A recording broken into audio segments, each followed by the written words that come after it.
Guys నా పేరు మైత్రి Venkata. My channel ప్రకారం మన ఛానల్ సబ్స్క్రైబ్ చేసుకోకపోతే ఇప్పుడే సబ్స్క్రైబ్ చేసుకోండి. పక్కనే ఉన్న బెల్ ఐకాన్ క్లిక్ చేసి ఆల్లో పెట్టుకోండి. నా ఫర్దర్స్ మిస్ అవ్వకుండా చూడొచ్చు. చాలా మంది చూస్తున్నారు కానీ సబ్స్క్రైబ్ చేసుకోవట్లేదు. So please try to subscribe, click the bell icon also. అయితే వీడియోలోకి వెళ్ళే ముందు ఒకే ఒక విషయం, అదేంటి అంటే నేను ఒక కొత్త ఛానల్ స్టార్ట్ చేస్తున్నా. ఆ ఛానల్ చాలా అంటే చాలా కొత్తగా, చాలా డిఫరెంట్గా, చాలా పెద్దగా ఉంటుంది. మీకు అందరికీ కూడా ఖచ్చితంగా నచ్చుతుంది ఆ ఛానల్లో ఉన్న కాంటెంట్ అంతా కూడా. కాకపోతే ఆ ఛానల్ కాంటెంట్ దేని గురించో మీరు గెస్ చేయాల్సి ఉంటుంది. ఆ ఛానల్ లింక్ నేను కింద డిస్క్రిప్షన్లో ఇస్తాను, ఆ ఛానల్ యొక్క వీడియో లింక్. ఆ వీడియో చూడండి, అది హింట్ 1. మీకు అలాగే మొత్తం 3 హింట్స్ అయితే వస్తాయి. ఆ 3 హింట్స్ని బట్టి ఆ ఛానల్ దేని గురించో, ఏ కాంటెంట్ వస్తుందో దాంట్లో గెస్ చేస్తారు ఎవరైనా. అండ్ అందరూ కూడా తప్పకుండా ఆ ఛానల్ సబ్స్క్రైబ్ చేసుకోండి, చూస్తున్న వాళ్ళందరూ కూడా. చాలా ఇంపార్టెంట్. అండ్ ఆ ఛానల్కి నేను ఆల్రెడీ ప్రస్తుతానికి ఒక పేరు పెట్టాను. అసలు పేరు కాదు, ఆ పేరు ఒకటి పెట్టాను ప్రస్తుతానికి. అదేంటో అక్కడ చూసి వచ్చి ఇక్కడ కామెంట్ చేయడానికి అయితే ట్రై చేయండి. ఓకే, తప్పకుండా సబ్స్క్రైబ్ చేసుకోండి అందరూ కూడా. అండ్ దీనికి ఎలాగైతే సపోర్ట్ చేశారో ఆ ఛానల్ కూడా అలాగే సపోర్ట్ చేస్తారని ఎక్స్పెక్ట్ చేస్తున్నా. అండ్ అది నాకు తెలిసి దీనికంటే త్వరగా ముందుకెళ్ళచ్చు, దీనికంటే పెద్దగా అవ్వచ్చు అనే ఒక ఎక్స్పెక్టేషన్ కూడా ఉంది, మీ అందరూ సపోర్ట్ కనుక ఉన్నట్టయితే. సో ఒకసారి డిస్క్రిప్షన్లో కామెంట్ సెక్షన్లో ఆ లింక్ పెడతాను, ఒకసారి చూడండి. వెళ్ళి ఆ ఛానల్లో ఉన్న వీడియో చూడండి. హింట్ 1 వీడియో ఉంది. నెక్స్ట్ సండే హింట్ 2 వస్తుంది. ఆ నెక్స్ట్ సండే హింట్ 3 వస్తుంది. ఆ నెక్స్ట్ సండే ఆ ఛానల్ దేని గురించో రివీల్ అవుతుంది. సో చూడండి, ఒకసారి చూసి అర్థం చేసుకోవడానికి ట్రై చేయండి, గెస్ చేయడానికి ట్రై చేయండి. సో డిస్క్రిప్షన్లో లింక్ ఉంది, ఖచ్చితంగా సబ్స్క్రైబ్ చేసుకోండి. ఆ వీడియోస్ అన్ని కూడా పూర్తిగా చూసి అదేంటో గెస్ చేయడానికి ట్రై చేయండి. So let's start the review. And దానికంటే ముందు అదైతే మటుకు చూసి సబ్స్క్రైబ్ చేసుకోండి. సో నేను రీసెంట్గా ఒక వీడియో చేశాను, బీజేపీ వెస్ట్ బెంగాల్లో గెలిచినట్టయితే ఏమవుతుంది అంటే what will happen if BJP wins in West Bengal అని చెప్పి ఒక వీడియో చేశా.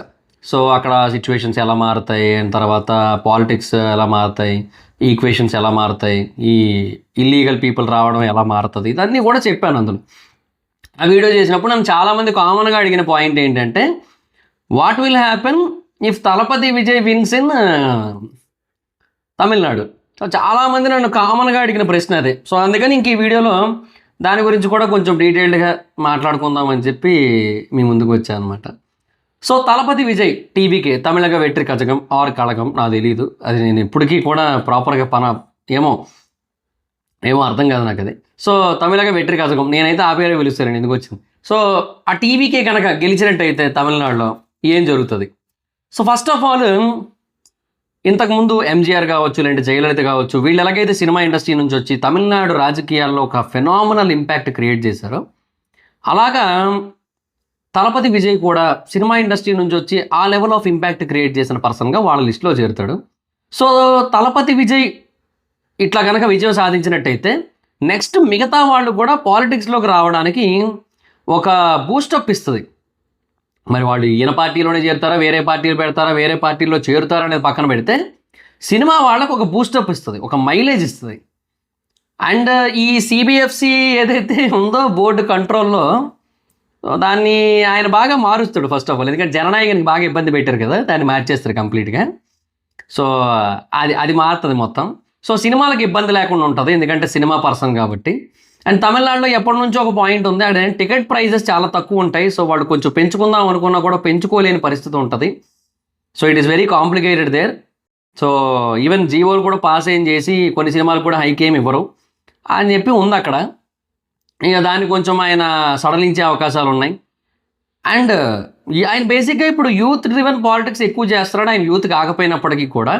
బట్ ఆయన ఎక్కువగా ఫోకస్ చేస్తున్న టర్మ్ అయితే యూత్ కాబట్టి తమిళనాడు రాజకీయాల్లో యూత్ యొక్క ఎంట్రీ కూడా కొంచెం పెరిగే అవకాశం అయితే ఉంది. కొంచెం గట్టిగానే యూత్ ఎంట్రీ పెరిగే అవకాశం అయితే ఉంది, అదైతే పక్కా.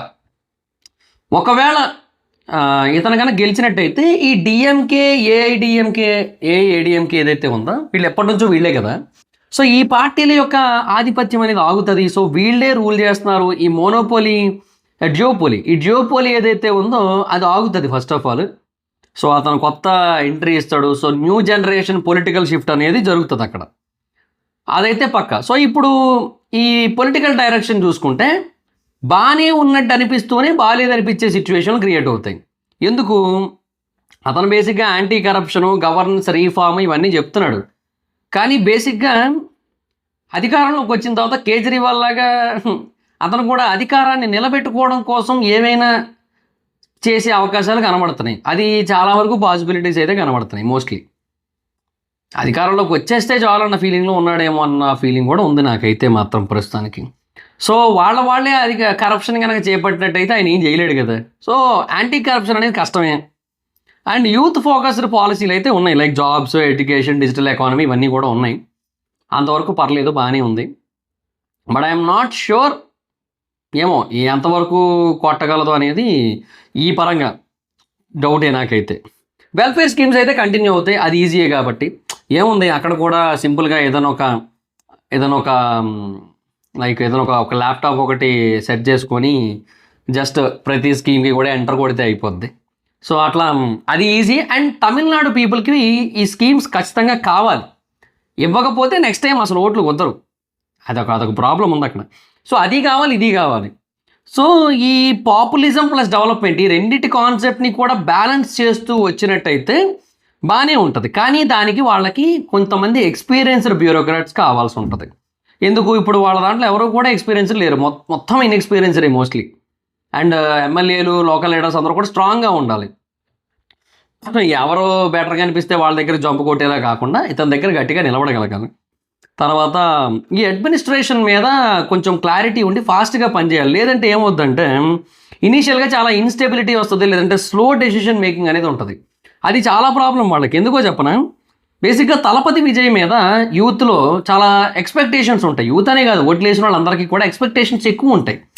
అధికారంలోకి వచ్చిన నెక్స్ట్ డే నుంచి మొత్తం మార్చాలి అన్న ఒక ఫీలింగ్ ఉంటుంది. అట్లీస్ట్ పోయిన ఒక సంవత్సరానికైనా చాలా మార్పులు చూపించాలి అన్న ఒక ఫీలింగ్లో ఉంటారు యాక్చువల్లీ. కానీ అంత ఈజీ కాదు గవర్నెన్స్ అనేది, గవర్నమెంట్ రన్ చేయడం అంత ఈజీ కాదు. సో అది కొంచెం ఇబ్బందే. అండ్ ఇన్వెస్ట్మెంట్ల విషయంలో కూడా already Tamil Nadu is a strong industrial state. Development, ఇన్వెస్ట్మెంట్లు చాలా గట్టిగా ఉంటాయి అందులో. కానీ ఇఫ్ ఇన్ కేస్ స్టెబిలిటీ కనుక లేకపోయినట్టయితే, వీళ్ళు ప్రాపర్ ఏమంటారు పాలసీస్ని కనుక పెట్టలేకపోయినట్టయితే ఇన్వెస్ట్మెంట్లు ఆగుతాయి. ఇన్వెస్ట్మెంట్లు ఆగవు, వీళ్ళ దగ్గర ఆగుతాయి, వేరే స్టేట్లకు వెళ్ళిపోతాయి. ఎస్పెషల్లీ మనవాళ్ళు సిద్ధంగా ఉంటారు, ఆంధ్ర వాళ్ళు ఇప్పుడు రెడీగా ఉన్నారు. అదే సినిమా, అది అదే శివాజీ సినిమాలో వాళ్ళు వద్దంటున్నారు, మా ఇంటికి రండి, నాకు 2 కూతుర్లు, మాది డబల్ ఇంజన్ సర్కార్, అట్లా కూడా చెప్పొచ్చు. సేమ్ సిమిలర్గా ఉందా, భలే ఉంది ఎగ్జాంపుల్. ఒకవేళ తలపతి విజయ్ కనుక ఒకవేళ గెలిచి అక్కడ పాలసీలు సరిగ్గా పెట్టక ఇండస్ట్రియల్ ఇన్వెస్ట్మెంట్లు అన్నీ ఆగినాయి అనుకోండి, హోల్డ్లో పడినాయి అనుకోండి, ఎందుకు ఇక్కడ వద్దులే వేరే దగ్గర ఎక్కడ పెట్టుకుందాం అనుకుంటే లోకేష్ గారు, పవన్ కళ్యాణ్ గారు, చంద్రబాబు నాయుడు గారు వెళ్ళి వాళ్ళు వద్దంటే ఏముంది, మా దగ్గరికి రండి, మాది డబల్ ఇంజన్ సర్కార్, స్టేట్లోని మేమే, సెంట్రల్లోని మేమే, రెండు వచ్చేయండి అంటారు. సో అది బేసిక్గా చాలా పెద్ద బూస్టప్ అసలు నిజంగా. బట్ ఏమో డిపెండ్స్, ఆయన ఎంత బాగా చేస్తారని చూడాల్సి ఉంటుంది. So industrial policy, infrastructure development, is of doing business, ఇట్లాంటి కొన్ని ఆస్పెక్ట్స్ ఉంటాయి. ఇవన్నీ కూడా బాగా కవర్ చేసుకోవాల్సి ఉంటుంది. అవన్నీ కవర్ చేస్తే ఓకే, నైస్ అండ్ ఫైన్, బాగానే ఉంటుంది. బట్ ఇన్ కేస్ మిస్ అయిందా కష్టమే. అండ్ ఇతను ఒకసారి అధికారంలోకి వచ్చాడంటే మళ్ళీ అధికారంలో దింపడానికి ఇతని మీద చాలా జరుగుతాయి. అండ్ దాన్ని ఎట్లా ఫేస్ చేస్తాడనేది కూడా చూడాల్సి ఉంటుంది. అండ్ అలయన్స్లు మారుతాయి. ఆ తర్వాత ఏమో చూడాలి. అలయన్స్లు అయితే ఇంకా ఎక్కువ ఫోకస్ చేస్తాయి బేసిక్గా. అంటే ఇప్పుడు విజయ్ని అంత సీరియస్గా తీసుకోలే, గట్టిగా మాట్లాడుకుంటే ఈసారి ఎలక్షన్స్లో నిజం చెప్పనా ఎవ్వరూ కూడా విజయ్ని అంత సీరియస్గా తీసుకోలే. ఎక్కడో అన్నామలై మాత్రం విజయ్ తలపతిని కొంచెం సీరియస్గా తీసుకొని కొంచెం కౌంటర్లు అవి ఇస్తూ ఉండేవాడు తప్పిస్తే, ఈయన బేసిక్గా స్టాలిన్ గురించి మాట్లాడుతూ ఉండేవాడు తలపతి విజయ్. స్టాలిన్ సార్ అంటూ ఉండేవాడు. ట్విస్ట్ ఏంటంటే స్టాలిన్ అసలు పట్టించుకోలే అసలు తలపతి విజయ్ కోసం, అసలు ఒకడు ఉన్నాడని కూడా కేర్ చేయలే. ఈసారి ఎన్నికల ప్రచారాలు ఎక్కడా కూడా ఎంతసేపు ఏఐఏడిఎంకేకి అగైనిస్ట్గా మాట్లాడేవాడు, సెంటర్కి అగైనిస్ట్గా మాట్లాడేవాడు. తలపతి విజయ్ కూడా అదే చేసేవాడు, సెంటర్కి అగైనిస్ట్, బీజేపీకి అగైనిస్ట్. సో పాలసీల పరంగా కంప్లీట్గా అగైనిస్ట్ అని చెప్పి చాలాసార్లు చెప్తూ వచ్చాడు. ఇవన్నీ ఉన్నాయి. బట్ బిగ్గెస్ట్ క్వశ్చన్ ఏంటంటే, అదే నేను నిన్న ఒక వీడియోలో చెప్పా, ఇన్కేస్ తలపతి విజయ్కి ఒక 20 సీట్లు వచ్చి వాళ్ళిద్దరికి సమానంగా సీట్లు వస్తే డిసైడింగ్ ఫ్యాక్టర్ ఇతనైతే అతను ఎవరితో కలుస్తాడు? ఇతనికి సీఎం సీట్ ఇచ్చే వాళ్ళతోనే, ఇవ్వని వాళ్ళతోనే? అదొక క్వశ్చన్ ఉంది అక్కడ. సో ప్రాబ్లమే. బట్ గెలవడానికైతే అవకాశాలు లేవు, ఆల్మోస్ట్ లేవు. బట్ ఇన్కేస్ గెలిచినట్టయితే ఇవన్నీ కూడా జరుగుతాయి. ఎస్పెషల్లీ అలయన్స్లు కొంచెం ఇంకా స్ట్రాంగ్ చేసుకోవడానికి ప్రయత్నిస్తాయి. అండ్ బేసిక్గా విజయ్ ఫ్యాన్ బేస్ చెప్పాను కదా, కొంచెం త్వరగా రిజల్ట్ని అయితే ఎక్స్పెక్ట్ చేస్తాయి. ఒకవేళ స్లోగా కనుక రిజల్ట్ కనబడినట్టయితే వాళ్ళకి నచ్చకపోవచ్చు. సో అదొక ప్రాబ్లం ఉంటుంది. సో విజయ్ తలపతి కనుక అంటే టీవీకే పార్టీ కనుక తమిళనాడులో గెలిచినట్టయితే బెస్ట్ కేసులో ఫ్రెష్ లీడర్షిప్ని చూస్తారు. ఫస్ట్ ఆఫ్ ఆల్ కొంచెం బాగానే ఉండొచ్చు మోస్ట్లీ. బట్ ఏమో రీసెంట్గా జగన్మోహన్ రెడ్డి గారిని కలిశారు. సో ఐడియాలజీస్ ఏమైనా కొంచెం ఎక్స్చేంజ్ చేసుకొని అట్లాగేమైనా చేసినట్టయితే కొంచెం ఇబ్బందే మరి అలాగా. అండ్ క్లీన్ గవర్నెన్స్ ఉంటుంది అని ఎక్స్పెక్ట్ చేస్తారు. అది ఉంటుందో చూడాలి మరి. అండ్ ఈ వెల్ఫేర్ ఎకనామిక్ గ్రోత్ మీద గట్టిగా కాన్సన్ట్రేట్ చేసే అవకాశాలు ఉంటాయి. ఎందుకంటే ఫస్ట్ టైం ఛాన్స్ కాబట్టి, అదే లాస్ట్ టైం కాకూడదు కాబట్టి డెఫినెట్గా గట్టిగా ప్రయత్నిస్తారు. అండ్ తమిళనాడు మీద గట్టిగా ఫోకస్ చేసి ఈ తమిళియన్ మైండ్ సెట్ ఏదైతే ఉంటుందో, అంటే తమిళియన్సే గొప్ప అనే మైండ్ సెట్ని ఇంకా పెంచి పెద్దది చేస్తే అతనే మళ్ళీ గెలుస్తాడు. అట్లా కాదు బాగానే ఉందాలి అన్నట్టయితే కష్టం. ఇంకా వరస్ట్ కేసు ఆలోచించుకుంటే ఈ ఎక్స్పీరియన్స్ అనేది అస్సలు లేదు కదా. సో ఈ పాలసీల మీద చాలా కన్ఫ్యూజన్ వస్తుంది. సో ఇంటర్నల్ పార్టీ ఇష్యూస్ కూడా రావచ్చు, జంపులు కొట్టవచ్చు, వద్దురా బాబు వద్దురా పోరారే అని చెప్పి వెళ్ళిపోవచ్చు, చెప్పలేము, ఏదైనా జరగచ్చు, ఎనీథింగ్ కెన్ హ్యాపెన్. సో అట్లా తర్వాత వర్క్ కనుక స్లోగా జరిగినట్టయితే, అంటే అతను ఏవైతే చెప్పాడో ఇవి చేస్తా అవి చేస్తా అని, అవి కనుక స్లోగా కనుక జరిగినట్టయితే మేబీ సిచ్యువేషన్స్ కొంచెం మన నచ్చకపోవచ్చు, పీపుల్కి కొంచెం నచ్చకపోవడానికి అవకాశాలు ఎక్కువగా ఉన్నాయి అన్నమాట. సో షిఫ్ట్ అయితే పెద్దదే, ఒకవేళ అతను గెలిచాడు అంటే మటుకు పొలిటికల్ షిఫ్ట్ అయితే పెద్దదే. బట్ ఎగ్జిక్యూషన్ మీద డిపెండ్ అయి ఉంటుంది, లీడర్షిప్ మీద డిపెండ్ అయి ఉంటుంది, పాలసీల యొక్క క్లారిటీ మీద డిపెండ్ అయి ఉంటుంది. చెన్నై మీదే ఫోకస్గా వేరే వాటి మీద కూడా ఫోకస్ అన్న దాని మీద డిపెండ్ అయి ఉంటుంది. బీఆర్ఎస్ రెండోసారి గెలిచిన తర్వాత మూడోసారి ఎందుకు ఓడిపోయిందంటే వాళ్ళు హైదరాబాద్ మీదే ఫోకస్ చేసి మిగతా గాలి వదిలేరు కాబట్టి, అది మ్యాటర్. అట్లా మిగతా గాలి వదలలేదని వాళ్ళు చెప్తారు కానీ చాలా తక్కువ మూమెంట్ ఉంటుంది వాటిలో, అదే వచ్చిన ప్రాబ్లం. అట్లీస్ట్ వేరే ఇండస్ట్రీలు అయినా తేవాల్సింది, ఐటీ అనుకుండా కాకుండా. అట్లా వీళ్ళు కూడా వేరే దాని మీద ఫోకస్ చేయాలి. Tamil Nadu is an industrial state, ఇండస్ట్రీలు ఎక్కువ ఉంటాయి. బట్ ఇండస్ట్రీలు కూడా ఇప్పుడు వేరే స్టేట్లకు వెళ్ళిపోతున్నాయిగా, దాన్ని పట్టాలి వాళ్ళు, అది పట్టగలరా లేదా అనేది డిపెండ్స్, అది మ్యాటర్. సో దాట్స్ గైస్, చూద్దాం ఏమో మరి. ఇంకా ఆయన గెలిస్తే మటుకు ఇవన్నీ జరుగుతాయి. ఫస్ట్ గెలవాలి కదా అంటారు చాలామంది, దట్ డిపెండ్స్ అంతే. So that's guys, this the video మీకు నచ్చితే లైక్ చేసి వీడియోని షేర్ చేయడం కారణం మన ఛానల్ సబ్స్క్రైబ్ చేసుకోకపోతే ఇప్పుడే సబ్స్క్రైబ్ చేసుకోండి. పక్కనే ఉన్న బెల్ ఐకాన్ క్లిక్ చేసి ఆన్లో పెట్టుకోండి. నా ఫర్దర్ వీడియోస్ మిస్ అవ్వకుండా చూడొచ్చు. చాలా మంది చూస్తున్నారు కానీ సబ్స్క్రైబ్ చేసుకోవట్లేదు. So please try to subscribe, click the bell icon also. నా ఇన్స్టాగ్రామ్ ఐడి ఎవరు అక్కడ వచ్చి ఫాలో అవచ్చు. Thank you so much guys, bye. Next video, bye.